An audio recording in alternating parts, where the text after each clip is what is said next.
Hello, I'm Neil Ruiz, Head of New Research Initiatives at Pew Research Center and an advisory board member of the Friends of the Asian Pacific America National Museum. Today, we are so lucky to have Dr. Ravi Chaudhary, who is a former Assistant Secretary of the Air Force for Energy, Installations, and Environment, and also a former member of the President's Commission, Advisory Commission on Asian Pacific Americans during the Obama administration. This is also the tail end of May, which is Asian American, Native Hawaiian, Pacific Islander Heritage Month. So it's a celebratory month. And today we're going to be focusing on AAPIs in the military and also those who are veterans. So let's start off by, if you could tell us, Ravi, about kind of your story of entering in the military or your family story, or what made you kind of enter the U.S. military. Yeah, thanks for that, Neil. But before I get into any of those answers, first of all, happy AANHPI Heritage Month. But most importantly, congratulations to you on your most recent award from the Gold House A100. That is a huge, huge recognition, and I know you've been such a great representative of the community. We're all just super proud of you. So once again, congratulations to you. Thank you. Yeah, for sure. Just hats off to you for all you've done to tell the AANHPI story.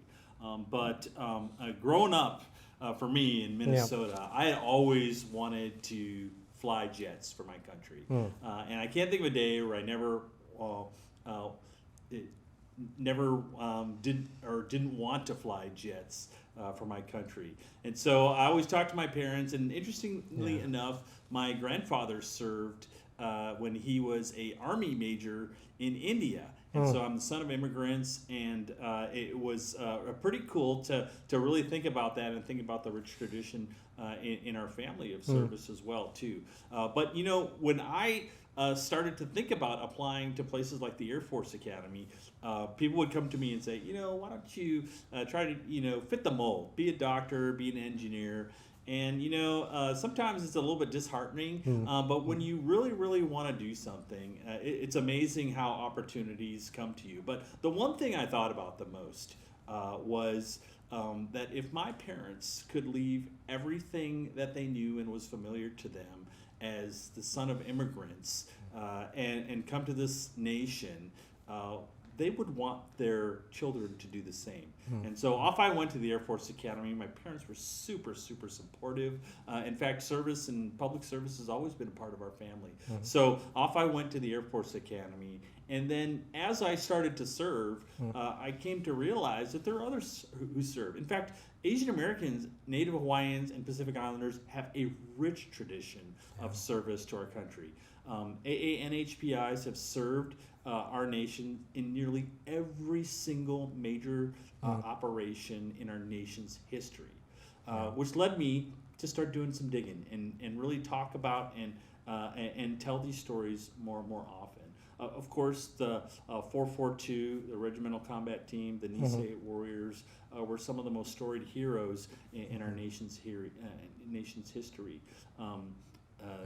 The Filipino Americans who fought during World War II. We even had AANHPIs that served on both sides of the Civil War. So when you stack it all up, that rich tradition is a story that we've got to tell and tell it often. When I was an Air Force officer, I researched this gentleman by the name of Sabu Destiger. And he was an actor in Hollywood, and he joined the United States military right alongside Jimmy Stewart. He had his footprints on Hollywood Boulevard and everything, but he chose to turn all that opportunity in and go serve his country. And he served with distinction. He flew as a tail gunner in World War II and ultimately won the Distinguished Flying Cross. Think about that. Those stories that I would have, had I known when I was a young student thinking about service, it would have made it so easy for me. But those stories somehow eluded me, and that's what I want to change. And that's what we changed in the Obama administration with a commitment to tell these stories more and more often. Yeah, I mean, that's fascinating. I mean, my father was a Filipino national in the U.S. Navy. I mean, if you don't know the history, you know, Philippines was a U.S. territory, almost became a U.S. state. And for him, getting into the military, like people in the Philippines, that was a big deal. It was like getting accepted to the Air Force Academy, which my brother was a cadet, older than you, but he was also there too. But it was fascinating to hear, even from my own father, how that was important, and that led to our immigration story coming to the United States. And actually, it was a big issue about economic mobility, not just for my father and me and my mom, who ended up, I was born in the U.S. My mom immigrated with him, but it was also an economic engine for that relationship between like the Philippines and the United States, right? Between the people, between the two countries. An interesting fact is that at one point there were more Filipinos serving in the U.S. Navy than in the Filipino Navy. So those types of facts to me really speak to the dedication and devotion of the AANHPI community in our nation, and one that we've got to stay committed to telling the story on. Now, you have, as you were telling me this before, you have an incredible moment that you shared with your father, and it was related to General MacArthur too. Could you share a little bit about that? So sorry to be the answer person who's turning the question on you, but you have an incredible story that I want to know, I want our audience to know about. Yeah, I mean, I think what's interesting is that if we think about history, like I'm interviewing her about the history of AAPIs, but even our own, it's about our personal stories, like of how we came into the U.S. Like my father, he passed away last year, but he was able to take me to where he came from in northern Luzon, in the northern Philippines. That was the place where General MacArthur left and said, I will return. When the Japanese took over Philippines and the United States was driven out. And I remember my father seeing the monument there and just being, wow, this was like the center of World War II, at least in Asia, in the Philippines, in the Pacific front. So, and the United States was losing, right, at that moment. So I think that was kind of fascinating just to see how it really impacted my dad, and like how they saw the importance of serving the United States. Like he was so thankful for the U.S. and also wanted to give his life to the U.S. as well as a military service member. Wow, that's an incredible story. It really comes down to the feeling of gratitude that the AANHPI community often feels. But it's so paradoxical too, because part of that comes from our own experiences of disenfranchisement. So to really go at the issue, if you think about it, the Nisei warriors, many of them chose to serve their nation with devotion while being interned. So even after being interned by your country, you still have that incredible devotion. Even after the Philippine Americans who served in World War II had their benefits taken away shortly after World War II, they still had a measure of devotion that was unheard of. And to me, that always strikes me as very, very powerful within our community. And when you look at the Pacific Islander community, like the island of Guam, the Chamorros serve our nation as a U.S. territory at a rate much higher than any other state in our union. And things like the U.S. territory in Samoa, U.S. Samoa, it's incredible, the devotion. Yet that story isn't told enough. So it's super, super exciting to partner with the Friends of the National Asian Pacific American History Museum of History and Culture to bring these stories alive, to make sure each and every story is told. And to me, that's why I think it's important for us to jump on this effort, and why our executive director, Grace and Handel, brought me on board to really champion the veteran story and the military family story in this museum. And that's why I think it's important for us to lead this effort with the story of our military members, their families, and veterans throughout this. Yeah, I mean, let's take a step back, and we talked about our personal lives that are connected to the military. I'm wondering if you could give us about Asian American, Native Hawaiians, and Pacific Islanders in general in the military. What are the numbers Yeah, the numbers are quite large. There's somewhere upwards of 70,000 AANHPIs that are currently serving our nation. Hundreds of thousands of veterans. I think the number is somewhere around 300 to 400,000. Some of them we can't count, but we're continuing to update and make sure we have good tracking of that information. And so it's such a widespread number. Yeah. You know, just the other day, as you know, it's the Memorial Day weekend. We just this past week, and it was in my really regimen of remembrance and reflection. I had the chance to go to a virtual veterans site where you could look up individuals and learn their veteran story. And I started picking common Indian American or South Asian names like Khan or Gupta or my own name, Chaudhary. And I looked up and I found names in there that would date back all the way to the 1920s and 30s. Stories that you just don't know about.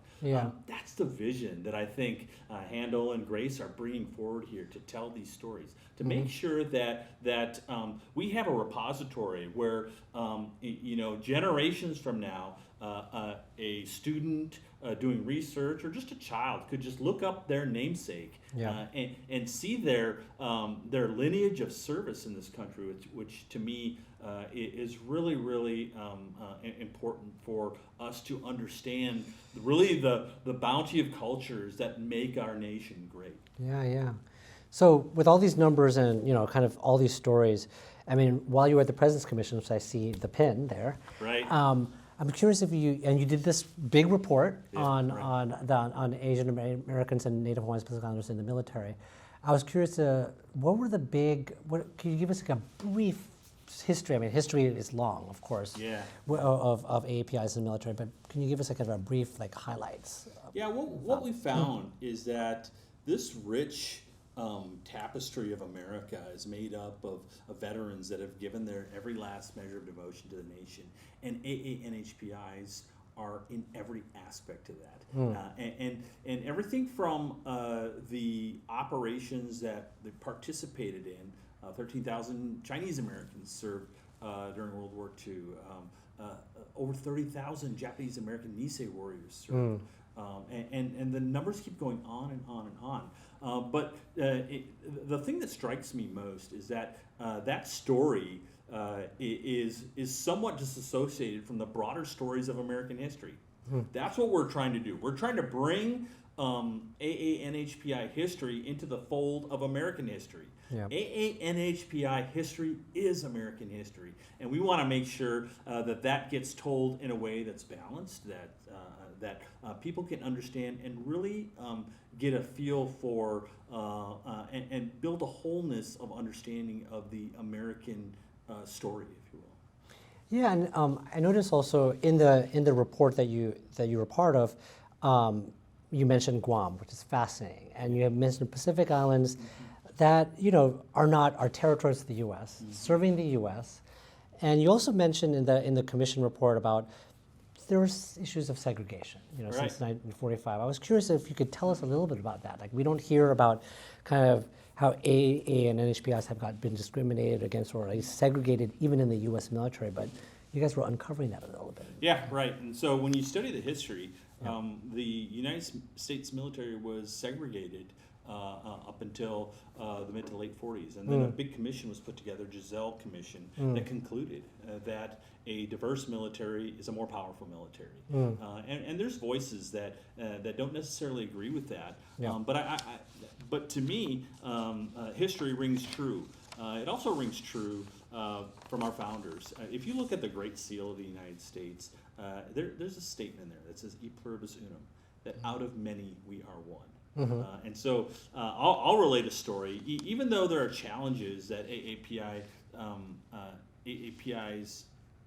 meet in service, there's also resounding moments of inspiration to me that are absolutely just wonderful. So I was serving, flying C-17s. I was a C-17 pilot, and we were flying overseas. And sometimes you stop over in Europe before you go fly downrange into the CENTCOM AOR. And our crew was a very diverse crew. We had all cultures represented on that crew: white, black, Japanese American, Jewish American, Hindu American. We had everybody. And so we were downtown at the pub, and a few folks approached us, and they're like, wow, you guys are GIs, but you're so diverse. And we told them that we were one crew on an aircraft executing a mission. And they said, we don't believe it. We don't believe that the aircraft would probably crash, wouldn't it? Yeah. And that's when my crew just in unison came back and said, that's what makes America great. It was a real proud moment for me because it signified to me that we all understand that the greatness of America is really demonstrated in the diversity of all of our cultures. And to me, it was a proud moment, but it doesn't underscore the fact that there are challenges as well too. Yeah. Instances of discrimination, otherizing, or microaggressions that occur can happen, and they can happen with frequency. Yeah. That's why it's important for us to educate and make folks aware that hey, there is a rich tradition that is part of the U.S. military, and when you draw conclusions that our community has not served with the same fervor as anybody else, that means that challenges can occur with otherizing, racism, or harassment, and we've seen that. We've seen some pretty bad cases too. Raheel Siddiqui and Harry Liu are two instances where a service member was harassed to the point of suicide. And so we want to make sure that those challenges are addressed. Also accommodation and the effort to bring Sikhs into the U.S. military while maintaining their religious faith articles, such as a turban, was something that we worked on really aggressively, and we achieved it, and that was really cool. Now it's in general not an issue of controversy. We talk about it every once in a while, but I'll tell you what, there is no greater dagger into extremist ideology than to see all of America's cultures assembled in one formation.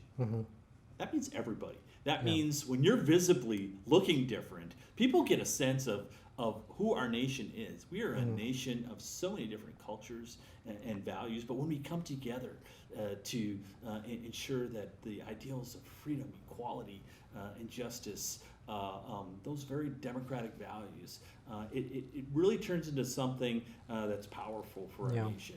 And it doesn't necessarily mean that the world should follow the example of our power, but it's the power of our example that is most demonstrative of democratic values. And that's what we want the people of the world to see and understand.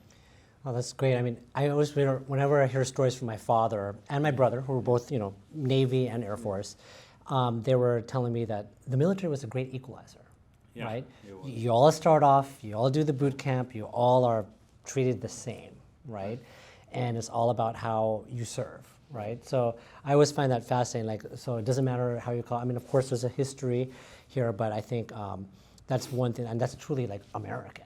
That's what makes you really feel the power of America in the U.S. military. Yeah, when I'm flying a tactical approach, taking troops anywhere in the world and serving, it really underscores and makes us clear-eyed on the concept that color has nothing to do with the performance of you inside an aircraft executing a mission. And to me, that makes us that much stronger when we recognize that every single day when we serve. It makes our units tighter, it makes us more collaborative, and it brings out the best in everything we do. So as part of that commission report, I was curious about if you could tell me what were the issues that you found that are specific to AANHPI in the military? I think sometimes the identity and culture of being a first or second generation American can sometimes be a little daunting. For example, leaving home. When I went to the Air Force Academy, I was a member of the Indian American community in Minnesota. And so when I showed up at the Air Force Academy, it was pretty new for me, but there were pieces of my life that were not there anymore, and I noticed it. Now here's the one cool thing. So, and my faith tradition is Hinduism. So we would have these training sessions. So you've probably seen it, where plebes kind of go face to face with their trainers, and they get the business, if you will. But there was one situation where we'd have to memorize tons of knowledge, and one of them was memorizing how many people the Air Force Academy Chapel can hold. 700 in the Protestant or in the Catholic Church, 2,000 in the Protestant Church, and 100 in the Jewish chapel, and it was all within one chapel. And when they asked me numbers, everybody was kind of reciting them in front of our upperclassmen, and we kind of went, again, 2,000 in the Protestant chapel, 700 or 100 in the Catholic chapel, and so we went, and then when it got to my turn, I was like, and 1 in the Hindu chapel. And people just kind of went, what? What's going on here? And I was on the end, and I kind of braced for impact. Yeah. But you know what? That's when everything turned, because the upperclassmen looked at me and said, you know what? That's really cool. In fact, let's count and 1 in the Hindu chapel. And so during basic training, everywhere we went, when we sounded off that piece of knowledge, we would always do and 1 in the Hindu chapel. Oh, wow. That's the power of an inclusive United States military, and why our nation is great, and why our story as AANHPIs is so important. I just had the chance this last year to go back to the Air Force Academy, and I was one of 1 or 2 Hindu Americans serving when I was going through. And so looking out and having a round table with 30 Indian Americans, South Asians, was an emotional moment. It was overwhelming, and half of them women too. And so to tell stories, to hear the back and forth, to let them know that it's okay, and tell them the stories of how my dad mailed chicken curry to the Air Force Academy, and aloo gobi, and everybody smelled aloo gobi and chicken curry in the squadron and knew it was me, and let them know that it's okay, because that's the point of sharing. And that's the point of engagement, where we learn about each other as Americans as we come to each other from different communities. We get wrapped up in the divisions and where we are in a polarized America. But I would say that America isn't necessarily Washington. America is about neighbors, and we should think about our neighbors, spend some time with them, and listen to them. And to me, that will take us forward in ways that we likely haven't really bargained for, that we see on TV every single day. Yeah, it's so fascinating you bring that up. Like, I remember my brother, because he was one of the very few Filipino Americans at the Air Force Academy in the 3 years before you. And I remember him being more like, he's the guy who could make lumpia and pancit. But people were sharing, right? Oh, wow, this is a Filipino guy, and he was a boxer, and he won the championship. That's right. And when he won it, then you get respect, and then people also care about, even though you're different, but you won for the Air Force Academy, for the Air Force. So it's kind of interesting how you interweave the diversity, but also with, you also prove yourself too. Everyone has a chance to prove yourself. Sometimes you feel like you're working too hard at that too. You feel like, sometimes I'm not American enough, and sometimes when I come home, I'm not Indian American enough, or not Indian enough. But you get through it and you grow through it. And that's probably a feeling that most AANHPIs have felt at one point. But when you come together as a group and go through these challenges together, my daughter, she's in ROTC, and she's studying to be a pilot herself. And my son, he is in the defense industry as an engineer. It always comes back to finding another friend, or getting a friend group together that's going through the same thing. And to me, it's very, very stark reminder that it's the relationships between each other that make America strong, and we've got to stay with that. I always say that there's only one thing that allows the darkness to permeate our lives, and that's when good people stand on the sidelines. And so we can't do that. That's why the National Asian Pacific American Museum is so important for our nation, and why we have to get the story out. In fact, just this week, the Financial Times did a story on the work we're doing, patriotism across generations, and honoring those who've gone before us. Here's a great shot of some really amazing. There's a 442 in there, Hazel Ying Lee, and just an incredible story of Americans. But patriotism across generations is something that we've got to capture and make sure we talk about regularly. And that's why I think having the support of the broader community is something that the Friends of the National Asian Pacific American Museum Commission is looking to mobilize, and we've got to do it. And to me, having the research, leading with our veterans, to me, is the best way to get the story out. Yeah, and I'm curious, like you mentioned, we have to admit that we're in a time of kind of divisions, and people will probably say, why do you have to have a museum on Asian Pacific American Museum? Why do you have to do a military section of that? Why do we need to do that? So I'm just trying to figure like what would you tell them, like if they say, I don't think we need to do that. We could just do it in the Air Force Museum or something else. Yeah, we could. What I'd say is that it can fulfill an important role in making America whole in its understanding of its own history. And some of it's not that great. If you look back to the completion of the Transcontinental Railroad, AANHPIs were actually asked to step aside when it was time to take a picture in front of the Golden Spike. We can't forget that. So telling the story is almost as important as the events itself, to make sure that we are inclusive and understand the wholeness of America and really the foundational aspects of America that make us great. It was our forefathers felt that the values of inclusion, equality, and justice were enough to topple an empire, and they were right. We should believe that too. So veterans, after you serve your military, you become a veteran. So it seems like what you're also telling me is that to honor those who have served our military, especially those who are AAN and HPIs, it's important to actually tell the distinct stories of them and what they've served. The firsts and many, like yourself and other people before us that have served in the military in different ways or weren't in the picture. I mean, look at the stories of folks like Senator Inouye and Senator Duckworth, two incredible heroes in America, and their harrowing stories are things that we want to capture. And they would be the first to agree that each and every veteran has a story that is worth telling.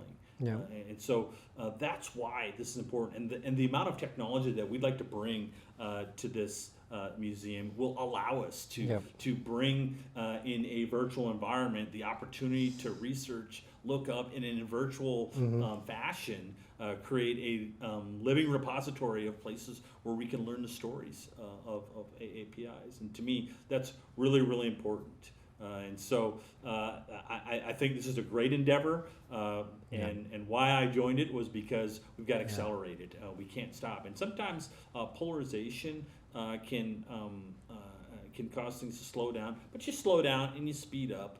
But I think when you start telling the stories of service members, you get a sense of why it's important to do this now. And so with the help of friends, we can really move the needle forward and keep things moving forward. Okay. So my last question is, let's say everything's put together and a curator comes to you and says, okay, you have a whole room, a whole gallery just dedicated to AAN and HPIs in the military and veterans, right? What would you put in there? What would you tell them what should be included? I mean, you always have that challenge of somebody being left out, right? And in my heart of hearts, I don't want any story to be left behind.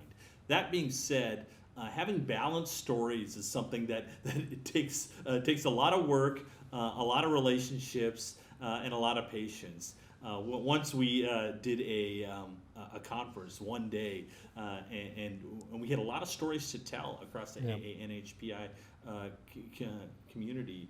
And let me tell you, as the conference organizer, it wasn't easy because everybody rightly felt that their story was worth being highlighted. So having and the patience to balance that, to me, would be the big challenge. So what would I put in? To me, I would have everybody in and everybody's story available at the finger touch.